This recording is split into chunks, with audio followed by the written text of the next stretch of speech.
Welcome to fandom. আবার একটা Indian ফুটবলের ভিডিও নিয়ে আমরা হাজির হয়ে গেছি। তো যা যা বক্তব্য আছে পুরোটাই বলবো। আইএসএল তো চলছে, কে কোন স্ট্যান্ডিং এ আছে সবাই মোটামুটি জানো, কে কি করলে উপরে যেতে পারে পিছোতে পারে সেগুলো নিয়েও বলবো।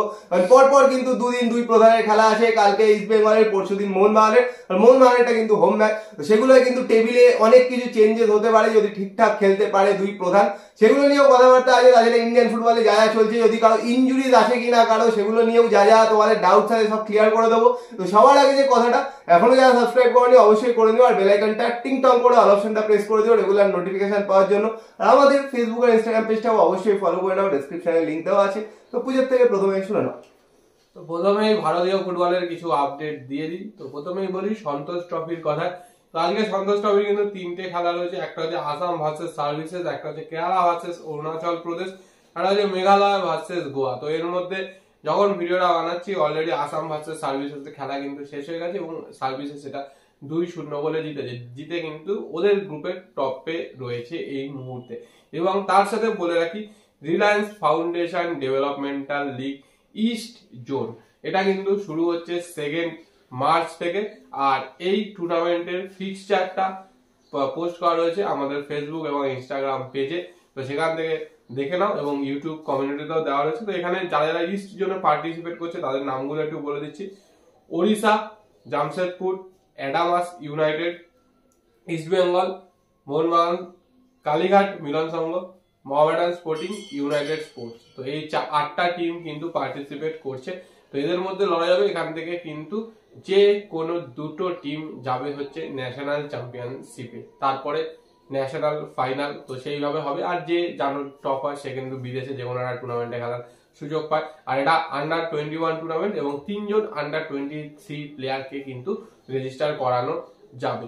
এর সাথে সাথে আরো আপডেট দিয়ে দিই যে কন্যাশ্রী কাপ প্রিমিয়ার বি কথা গতকালকে বলেছিলাম, সেটাও বলে দিই। সেটাও কিন্তু শুরু হচ্ছে 8ই মার্চ থেকে। তো সেটার দিকেও নজর রেখো, সেটা তো কিন্তু রয়েছে। আর এর সাথে সাথে আরেকটা আপডেট দিই, সেটা হচ্ছে অনেকে জর্ডন এলসের কথা জিজ্ঞেস করছো যে জর্ডন এলসে তো টিমের সাথে গেছে, অনেক জায়গায় প্র্যাকটিস জয়েন করেছে, তো খেলবে কিনা। তো বলে রাখি, জর্ডন এলসে কিন্তু রিহ্যাবিলিটেশন করতে এসছে। তো ও কিন্তু এখন টিমের সাথেই প্র্যাকটিস করবে এবং আলাদাও কোনো কোনো সময় প্র্যাকটিস করতে পারে। বাট ওর কিন্তু আইএসএল এই মরশুমে খেলার সম্ভাবনা নেই। তো যদি ও এই কদিন, এই লাস্ট যে আরো 1.5 মাস 2 মাস মতো বাকি রয়েছে, এই টাইমটাতে যদি প্র্যাকটিস করে যদি ফিট হয় বা ওকে দেখে যদি কোচের মনে হয় ফিট হয়েছে, তাহলে কিন্তু ওকে পরের মরশুমের জন্য রাখা হবে। না হলে কিন্তু ওকে রিলিজও করা হতে পারে। ও কিন্তু এই মুহূর্তে টিমের সাথে প্র্যাকটিস করবে, বাট এটা নয় যে ও খেলবে। তো শুনেই নিলে, আগের দিন একদম বলে দিচ্ছি। তো এলসি কে নিয়ে আর প্রশ্ন করো না, এলসির কোনো সম্ভাবনা নেই সেখানে খেলার। রিহ্যাব করতে অনেকটাই সময় লাগবে, তারপরে ম্যাচ ফিট হতে সময় লাগবে, তারপরে ছোটখাটো ম্যাচে আগে নামতে হবে, তারপর কিন্তু আইএসএল নেক্সট ইয়ার লাগে, নো সম্ভাবনা। তো এবার বলে দিই বাকিদের কথা। অনেকেই জিজ্ঞেস করছো কারো কি ইনজুরি আছে। তো নাওরে মহেশ সিং আগের দিন কিন্তু উঠে গেছিল, তো সেই নিয়ে খুব চিন্তিত ইস্ট বেঙ্গল ফ্যানেরা। কিন্তু পুচে আগের দিনও বলে দিয়েছিল, আমি আবারও বলে দিচ্ছি আজকে, সেরকম কিন্তু কোনো ইনজুরি নেই। পরের ম্যাচে মানে কালকের ম্যাচে কিন্তু অ্যাভেলেবেল আছে। এবার নান্দা নাকি প্র্যাকটিস করেনি, সেই নিয়ে নাকি নান্দা নাকি ইনজিওর্ড আছে, এরকম অনেক জায়গায় শোনা যাচ্ছে। কিন্তু এরকমও কিন্তু না, সবাই কিন্তু অ্যাভেলেবেল আছে বলতে গেলে। শুধু কার্ড সমস্যার জন্যই হিজাজি অ্যাভেলেবেল থাকবে না, তো সেটা তো আগে থেকেই জানো। হিজাজি আর সাউল কিন্তু ওড়িশা ম্যাচেও মোস্ট প্রবাবলি খেলছে না, এটাই কিন্তু এখনো অব্দি সিদ্ধান্ত হয়েছে। কারণ অনেকটাই রিকভার করে গেছে, কিন্তু হয়তো ওড়িশা ম্যাচে নামিয়ে দিলে আবার ইনজুরি হয়ে যেতে পারে, বাকি ম্যাচগুলো মিস করে যেতে পারে। তো সেই চান্সেস হয়তো নেবে না কোচ। সাউলকে হয়তো স্কোয়াডে মানে বেঞ্চে রাখতে পারে, যদি খুব দরকার না পড়ে হয়তো সাউলকে নামানো হবে না। তো বাকি যে 4 বিদেশি তারাই কিন্তু অ্যাভেলেবেল থাকছে পরের ওড়িশা ম্যাচে। তো এর সাথে একটু আই লিগের কথা বলে দিই। তো আই লিগে কিন্তু আজকে একটা গুরুত্বপূর্ণ ম্যাচ হচ্ছে, আইজল ভার্সেস রিয়াল কাশ্মীর। তো এই ম্যাচটা যদি রিয়াল কাশ্মীর জিততে পারে তাহলে কিন্তু রিয়াল কাশ্মীরের টেবিলে একটুখানি উঠে আসবে, 16 ম্যাচে 30 পয়েন্ট হয়ে যাবে। মানে মোটামুটি কিন্তু এই মুহূর্তে আই লিগের টেবিলটা কিন্তু বেশ কম্পিটিটিভ। আর আগামীকাল কিন্তু আই লিগের সবচেয়ে বড় খেলাটা রয়েছে, সেটা হচ্ছে শ্রীনিধি ডেকান ভার্সেস মোহামেডান স্পোর্টিং। শ্রীনিধি ডেকানের হোম ম্যাচ, তো প্রচুর সাপোর্টাররাও যাচ্ছে হায়দ্রাবাদে। তো কালকের ম্যাচটা কিন্তু দুই দলের জন্যই কিন্তু গুরুত্বপূর্ণ। শ্রীনিধি জিতলে লিগ টেবিলে টপে চলে আসবে, আর মোহামেডান জিতলে মোটামুটি আশা করা যায় যে আই লিগ ট্রফিটা পেতে চলেছে। মানে ব্যবধানটাও কিন্তু অনেকটা বাড়িয়ে নেবে শ্রীনিধির সাথে মোহামেডান যদি জিতে যায়। আর যদি ড্র করে একটা কম্পিটিটিভ লেভেলে থাকবে, কারণ অন্যরাও কিন্তু পিছন আসছে। তো দেখা যাক, কালকে কিন্তু বড় ম্যাচ, সবাই কিন্তু অবশ্যই দেখো। আর বলে দিই আইএসএল এর টেবিল নিয়ে কথা বললে, আইএসএল এর টেবিলে কিন্তু মোহনবাগান 3 নম্বরে আছে এই মুহূর্তে। কিন্তু মোহনবাগান কিন্তু একটা ম্যাচ কম খেলেছে। ওড়িশা কিন্তু 16টা ম্যাচ খেলেছে, 16টা ম্যাচে 32 পয়েন্ট।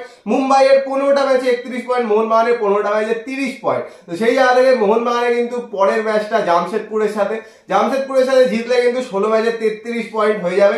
আর ওড়িশারও যেহেতু ম্যাচ আছে ইস্ট বেঙ্গলের সাথে, ওই ম্যাচটা যদি ওড়িশা জিততে না পারে, ওড়িশা কিন্তু টপ স্পট লুজ করে নিতে পারে।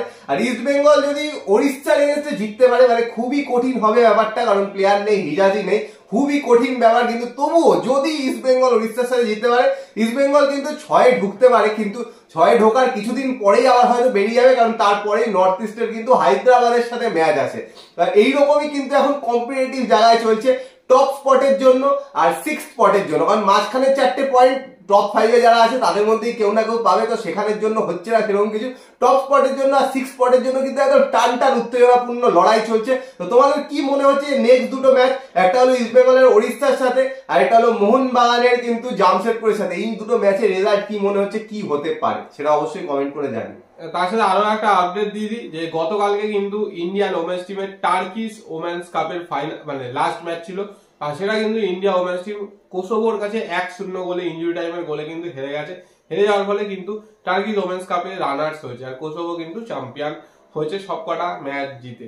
আর একদম শেষে আসি মোহনবাগানের ইনজুরি আপডেট নিয়ে। তো মোহনবাগানের তো এই মুহূর্তে সেরকম কোনো মানে বিশেষ কিছু খবর নেই।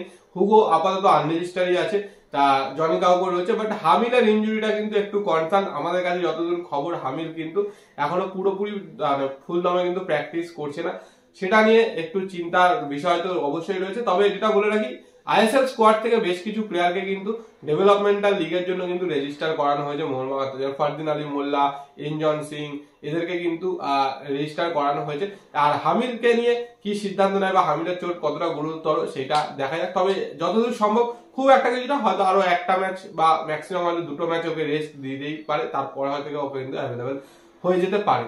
অনেকে আশিক কুরুনিয়ানকে নিয়েও জিজ্ঞেস করছো, আশিক কুরুনিয়ান কবে খেলতে পারবে, কবে ফিরবে। তো সেই নিয়ে তো এখনো কোনো আপডেট নেই, কারণ বড়সড় ইনজুরি হয়েছিল।